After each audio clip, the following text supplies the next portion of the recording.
To kick this off, I suspect that there are people in the audience that know you. You are all independently famous in your own right amongst a certain community.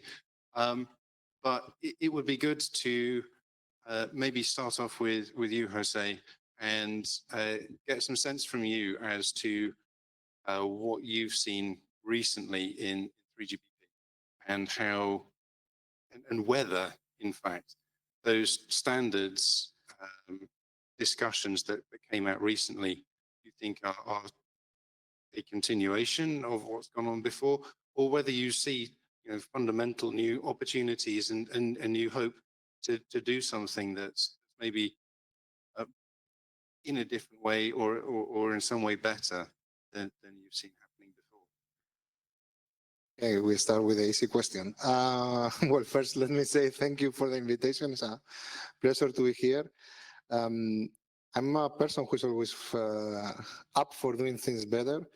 But to be honest, if you ask me what I've seen in 3GPP lately is that the geopolitical situation worldwide is affecting us.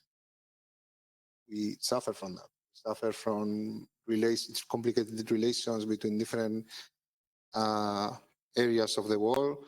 We suffer from all these new administrations that sometimes are creating a bit of uncertainty on what are going to be the next steps. And that makes that when conversations maybe before were going to be much easier in order to get consensus, now we have to put much more work. But I think it's clear that we are getting somewhere and that there is a lot of people working every day that's for that to continue. Thanks. I think there's a question there maybe about consensus, which we should look at, because as was being mentioned earlier today, it sounds as though there's more stakeholders than ever before getting involved, certainly in the early stages, release 20. And maybe we can come back. I'll let you have a think about this, but whether those mechanics for achieving consensus are something which can be achieved with ever increasing numbers, or how you would like to go on and do that. I'll leave that question with you for now, and let you sort of think about what's polite to say, and maybe turn to David, because you are in a position now where ETSI's relatively recently had a change of Director General, and as a pre-standards body, there's clearly a lot of influence that you have there. But do you see any, not necessarily changes in direction, but changes in emphasis, or things that you think ETSI needs to be doing differently, that we might expect to see coming? What a fantastic question. Thank you for that, Alex. So yes, ETSI's under new management. That's true. I've had the privilege of getting a new job, moving from Director of New Emerging Technologies. That's great. What's the technology over the horizon? To Director of Strategy and Innovation. Take those two words. What is strategy? What is innovation? Strategy is how to plan in ever-moving circles. So, geopolitics, finance, business, economy, and then innovation is how to do things differently. So inside ETSI, we're certainly taking a snapshot, looking at the influences that we see today, and imagining how we may improve things to make sure that ETSI is solid today, tomorrow, and for the decades to come. We're one of the founding members of partners of 3GPP. ETSI does the support of 3GPP, as the NCC, the Competence Centre. ETSI does other things in addition to pre-standards in the scope of 6G, so pre-standards, knowing that the work will be done in 3GPP. But for many other things, we do 4 standards, standards for Europe, harmonized standards and such things. We're at a moment of reflection. So past 6 months, we've been looking about what we do, what our members want us to do. We've done executive summits, we've done outreach, we've done surveys, we've done conversations with our individual members. We're basically saying, okay, this is where we are today. This is where we think business is going, the industry is going. This is what we think is necessary. Please tell us what you think. Through that feedback, we're building up a strategy for ETSI, which is validated in the GA and in the board, but basically it's where is the institute, the standards body going tomorrow? And it's basically do more of the same, better, quicker, more efficiently, be more inclusive, use the most modern tools, remove barriers to entry, and always respect consensus, contribution, and aim for a single global standard, wherever that may be. So ETSI is born in Europe, great global influence, but just make sure that we avoid standardization fragmentation, that we're inclusive, we bring people in to work on one set of standards, especially when it comes to 5G, 6G, and whatever comes along. Thanks, David. Again, there are a few phrases there to pick on, but and Andreas, it's great to have you on this panel. I think it was 21 or something like that. I heard you speaking at a conference about the fact that in 5G there was too little inclusion voices from outside of the telecoms industry in the creation of standards, and you were pushing to try and change things at that point. So it'd be good to sort of see how you feel things have progressed. I mean, particularly in light of that slide earlier that showed a huge variety of different companies actually being involved at that 3GPP meeting. Yeah, thanks a lot, and it's great to be here, of course. And I always have two hats, right? I have my 5G ETSI hat and my Bosch hat. So maybe I answer this more with my Bosch hat on than the 5G ETSI hat. Because we were also on the list, the slide, right, with the companies that have been listed contributing to the 6G activities already.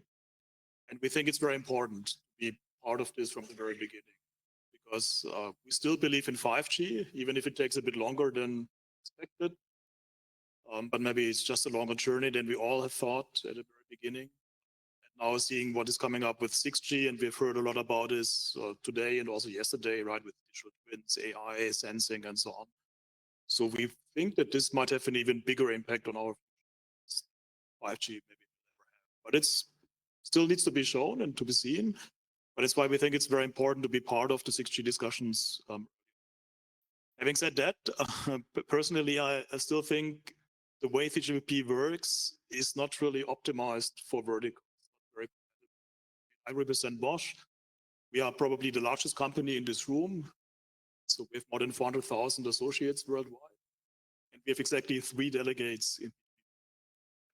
We have to fight that we can send 3 people. So it's even for a company like ours, it's very challenging. And then we have many smaller players. Of course, for them, it's then too much effort maybe that is required for what you get in.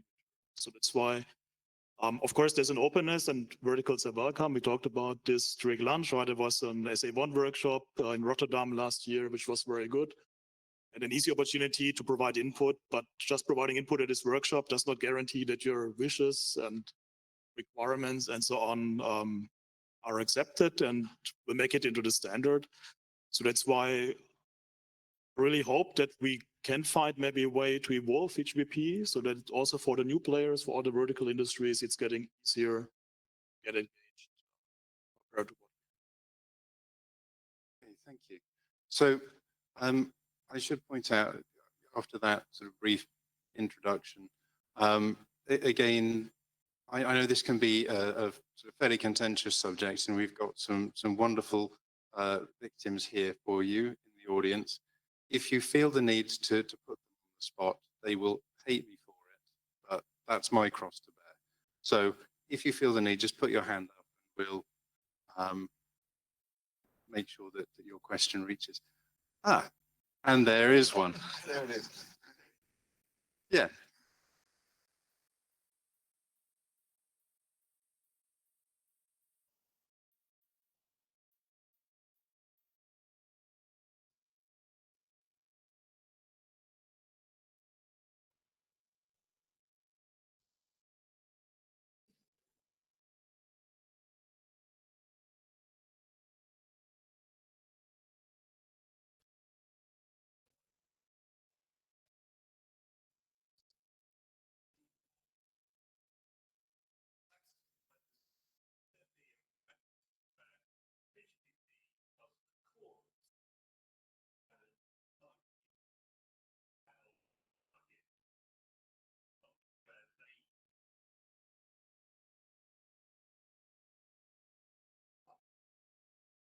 Okay, so just as a quick recap for those online, the question is, could 3GPP divest some of the work it's doing onto other organizations to simplify its own activities and then to give specific communities of specific interest the role in picking up to add on to that. Jose, you're the obvious person to start off by I asking. thought the which person was Andreas, by the way. But okay. You see, I already did it. Don't quote me as a chairman. I can give you my personal opinion, of course.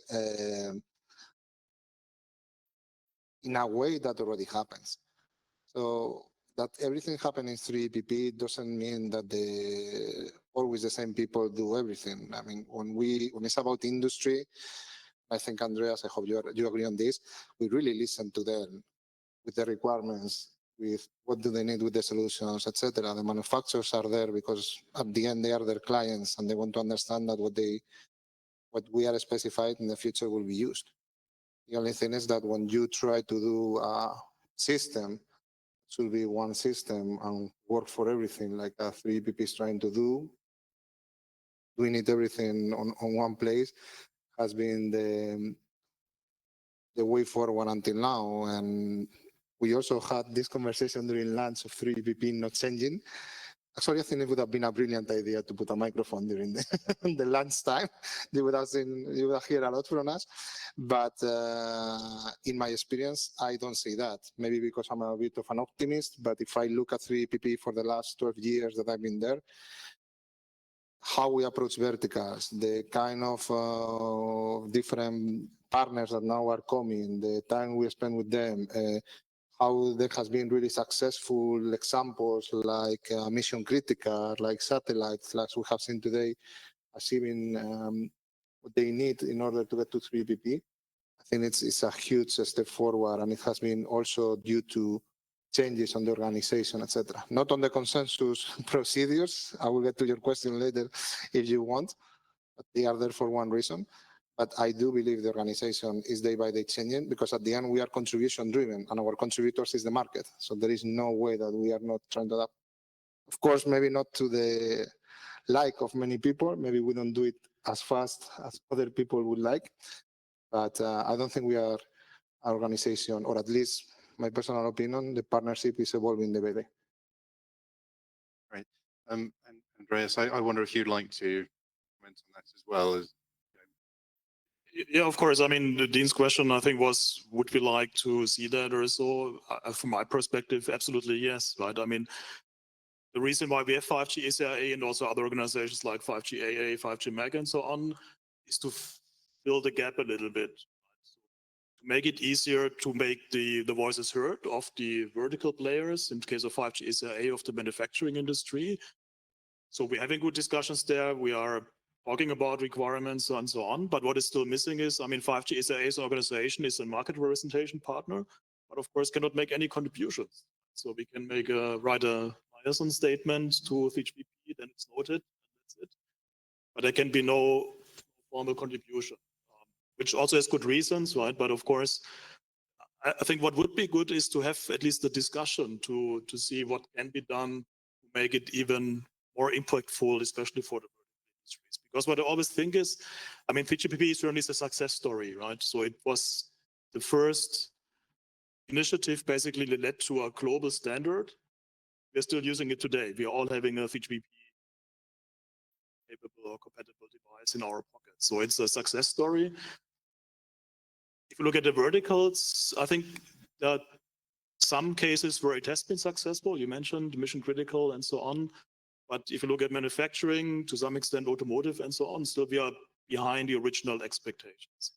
Right? And I think the way 3GPP is still working is the way it has been originally designed. So with the original ecosystem in mind, with the original use case in mind, which was providing connectivity for a mobile phone. And the world has changed since then. So we have now a completely different ecosystem. We have verticals, we have different use cases with different requirements.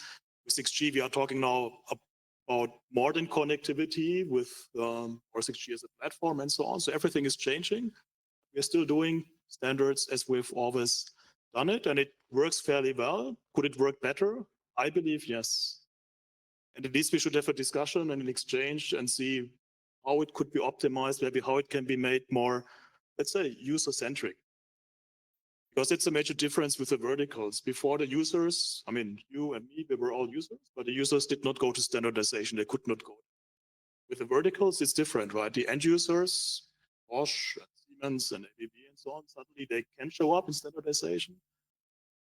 And we should make use of this, right? We should make standards more user-centric as companies are doing it and so on. And I think then it can be more impactful. That's a fair amount of controversy there.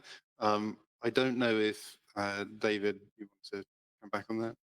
I can't comment on 3GPP. I can barely comment on ETSI in this context. So personal opinion, 5G was the beginning of opening up the mobile network to very good interaction with a number of verticals in the MRP status, a number of success stories, but it was the beginning. We've seen, as you said, mission critical. We've seen the satellite community come into 3GPP via GSOA, I think, as an MRP, and absolutely changed the way that 3GPP is thinking. So now satellite is a part of 3GPP's 5G architecture, will be an integral part of the 6G architecture. So it is possible to influence, but from my 30+6 years experience of standardization, it doesn't happen overnight. Normally from an idea to a product, it takes several years to get that through. So I would say 5G was the beginning. 6G will be the continuation. And I think this having a conversation about how we can do things better, which is a little bit the subject of this panel, is really important. If we want to see a change in 3GPP or a change in ETSI, then that conversation needs to happen somewhere else.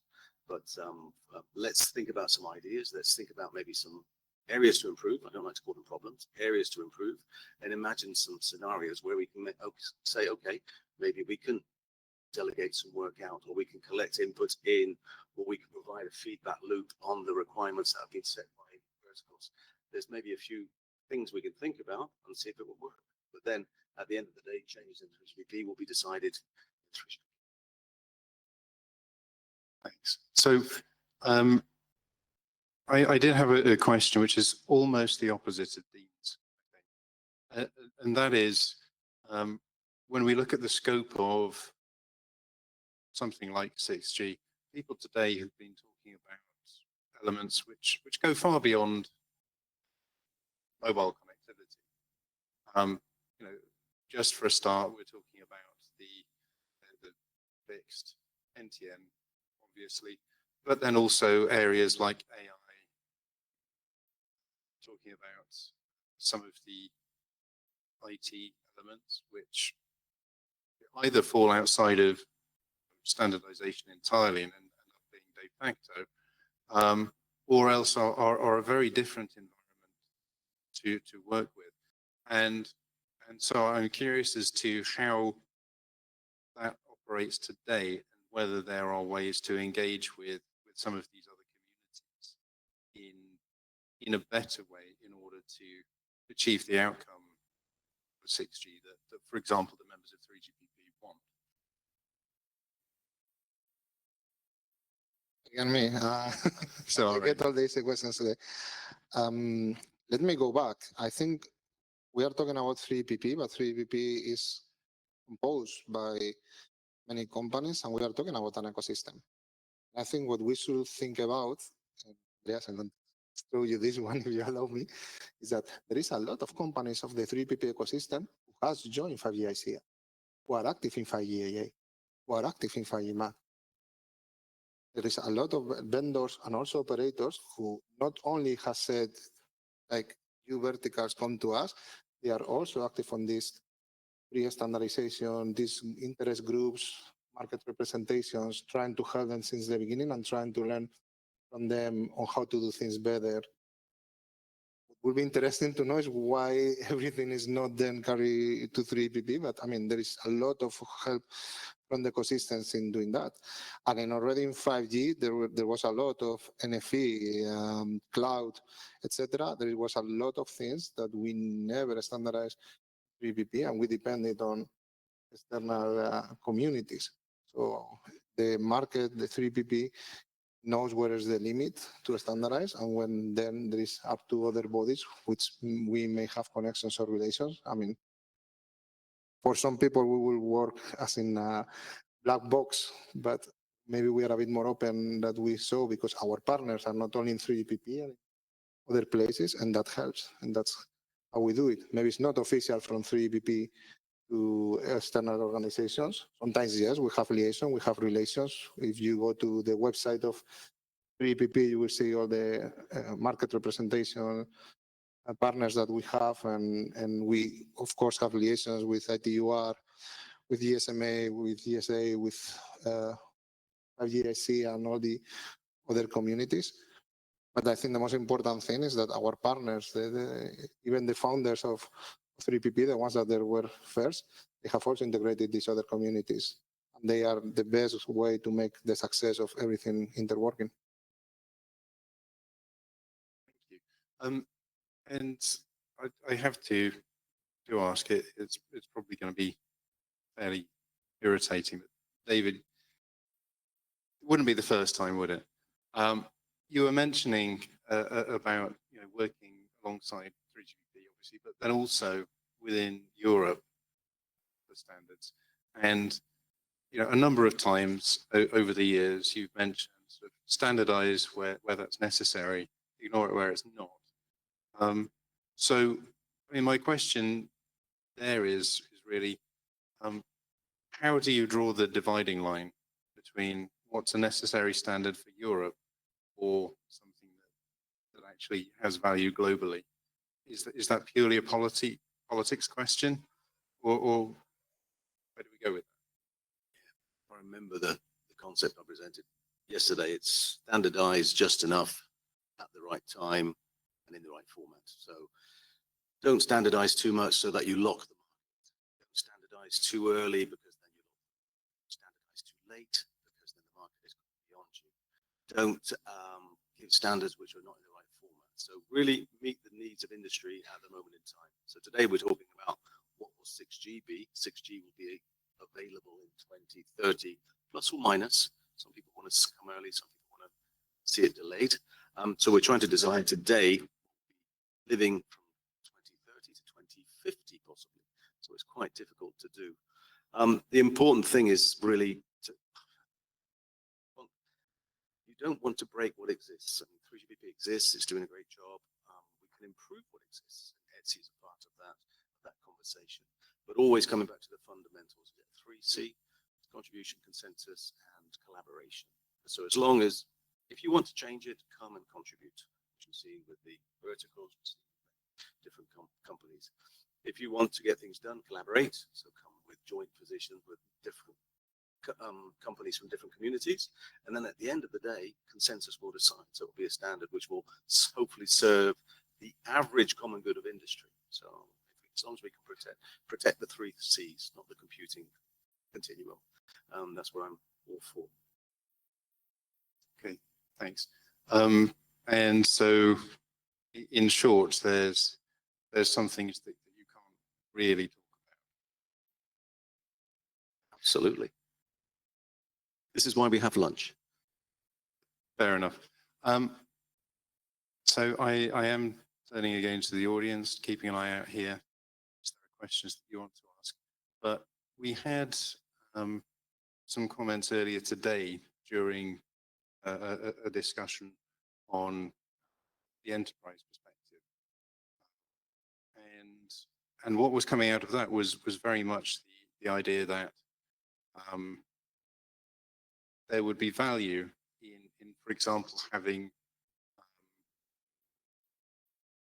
if you like, rather than coming out with a 6G standard, let's say, that covers a wide variety of different technology elements and so on, standardize when you can particular elements and get them out to the market. And I wonder if that pace of delivery is something which is feasible, either in the sort of current system, or if that's something which has been thought about for the standards process as to whether there can be elements that can be accelerated beyond a sort of very wide timeline of releases every 18 months or so.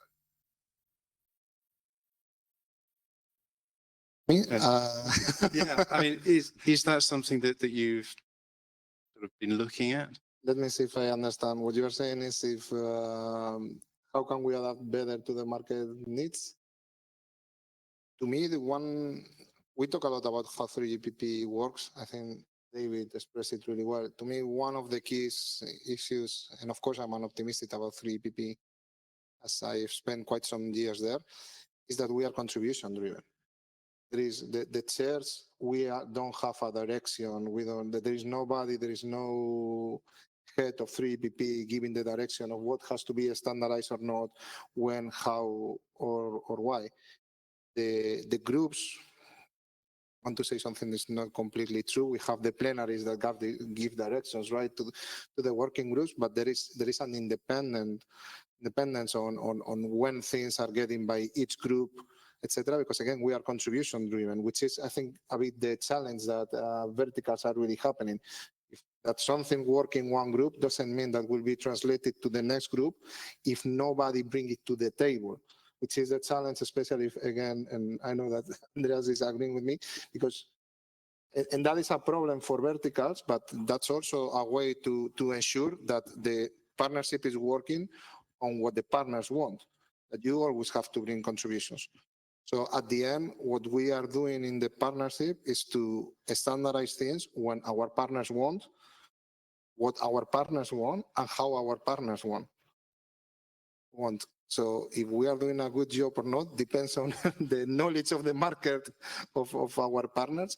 But to me, the point that is contribution driven, which again, I think is a big challenge for the verticals or for new players or newcomers or small players in 3GPP, it's a way to ensure that what we are standardizing makes sense. And even like that, at the end, once the standards are ready and they go to implement it, they see that not everything that is standardized will make it to the market because the demand has gone low, or maybe they did something sooner or later, David, like you were saying. But at the end, to me, the contribution driven is the only way, or is one key issue, or one key aspect, I would say, from the partnership, and it's how we ensure this is going. Andreas. There are 2 points I want to make. I mean, your question, if I got it right, was if you should accelerate things and try to accelerate certain aspects. And I think in 5G ETSI, our main focus is still on 5G, believe it or not. First, not 5G standardization. I mean, we are tracking this, but it's also market development and so on. We have some members who actually don't want to talk at all about 6G because they say we first of all have to deliver on the 5G. When we started 5G ETSI in 2018, I think everybody was more optimistic about the timeline. So now we notice it takes a bit more time, and that's why I would say from the perspective of most of our members, we should not accelerate things, rather think about, do we have to be so fast? Because I think the concern that exists is that we are now moving ahead and following the 18 months release cycle and standardizing things and so on without having fully understood what provides value. And maybe this is also should be learning from 5G, right? Because we have standardized many things and we were all very confident about this. But at the end, we have this big gap between the standards and the implementation. Right? And I see a risk that this will happen again with 6G, that many cool things will be standardized. We have all the research projects and ideas and so on. But if it's then in the standard and not implemented, it doesn't help us anything. So that's the first point I want to make. It's rather maybe spending a bit more time thinking about the value add and see if it's everybody along the value chain is confident about it so that it will also become a reality.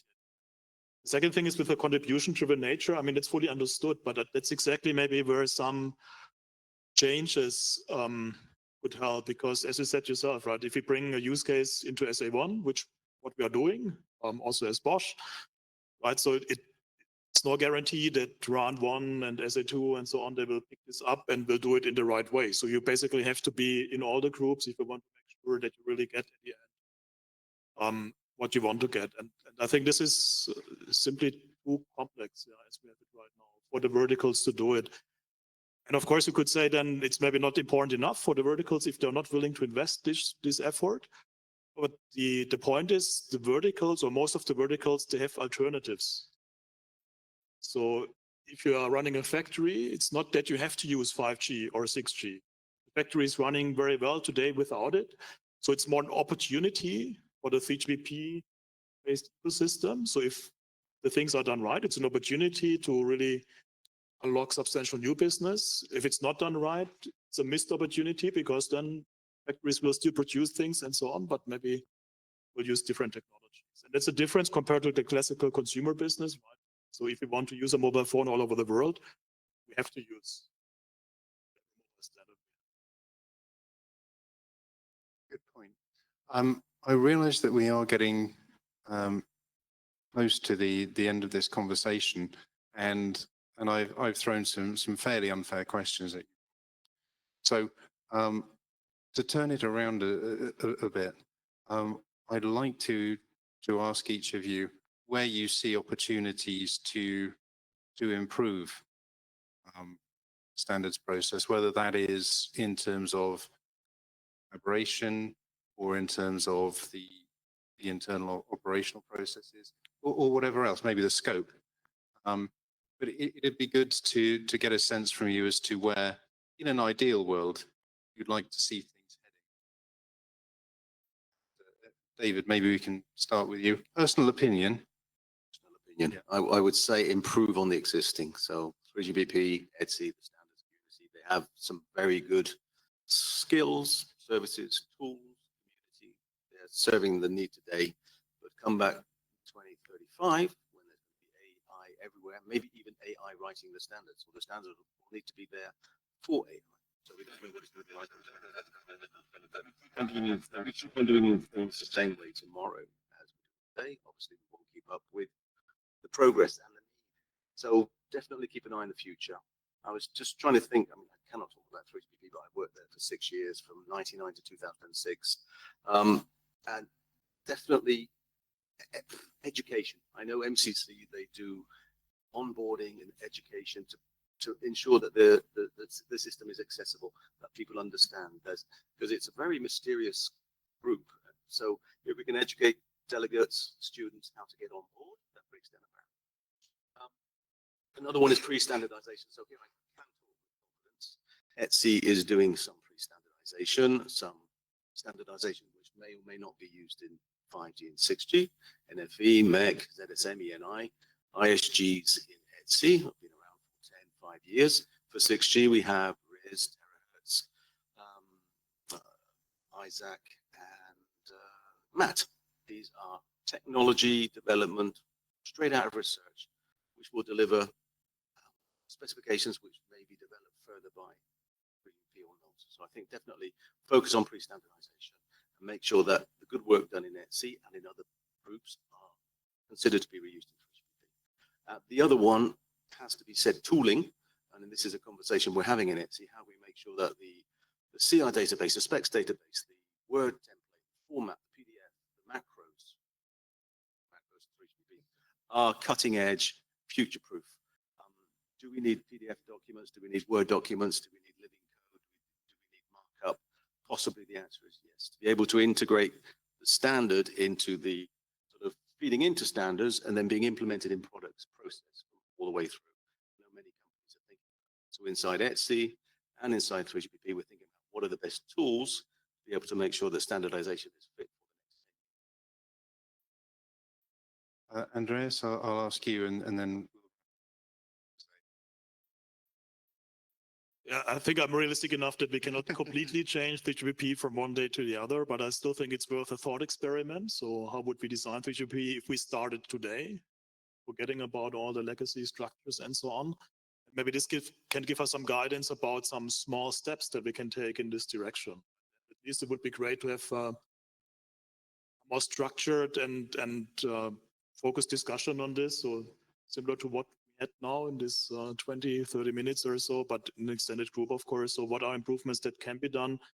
Make it even easier for the verticals and maybe to to adjust 3GPP and the work of the mode of operation to the new conditions that we have. And you mentioned yourself, right? It's more than connectivity and so on. Still, the structure is very much focused on there's a core, there's different layers and so on, which is for good reasons. But maybe if we started from scratch, Thanks. This is where Andreas and me, we will have, I don't know how many beers discussing about this, and I don't think we will ever agree. The problem is, let me step back. 3GPP is an organization worldwide where there is big fights, and everybody who has been there can see them among really big players who lose money when decisions are taken. But at the end, it has a structure that when a decision is taken by 3GPP, you will see that people don't challenge it. No big player challenged the decision of 3GPP. And it has, in the past, a cost economically to these people. I don't know another ecosystem worldwide right now with so many different regions, with so many different members, partners, cultures, interests, geopolitical situations and interests that are able to do something like this, that when decisions are taken, everybody respects it. That's for me, when I give a lesson at university, I always tell them the joke of, it's called 3GPP for a reason. Because even if we had to change the name, maybe we will not agree on it. So I'm really worried when we talk about let's destroy 3GPP and make it from the beginning, because we are 850, more than 50 partners from 42 different countries. How to do that, how to make these people agree. We are all Europeans. We saw the European we know the European Union. We know how difficult it has been to form that. We know how difficult it is to keep that alive sometimes day by day. Imagine when we talk about technicality. What I would love from 3GPP is that everybody to be more open and to listen more to the exterior. I have the luxury, once I'm a chair, to talk to people like Andreas, to talk to people from 5GAA, to talk to people from others or from others organizations. I don't think all the delegates of my group has the knowledge. I think that will benefit us a lot. It will benefit us that the delegates understand our verticals better. Because let's be honest, if you have ever gone to RAN, which is like 500 people fighting during day by day for their solutions, there are big delegations of companies. And once I'm a delegate from one of the big players, I have one topic, which may be sensing. And I don't do anything else than sensing. I don't know what will be, of course, the internal activities of those companies. How do they train their delegates? And I will never say anything. But as a chair, after my experience of 6 years, again, having conversation, I think it will be so good that these delegates, even if they only know sensing, knows what people from 5GIC thinks about sensing, which are the ones that will use it in the industry, that are exposed to different things external from 3GPP, because maybe in their day by day or in the conversations they will have with other members on the corridors or etc., I would really help them through their work. So if you ask me what would I love to change, and I've been working as that as an SA1 chair until now, is for more openness, in order for people to have more information to make better decisions.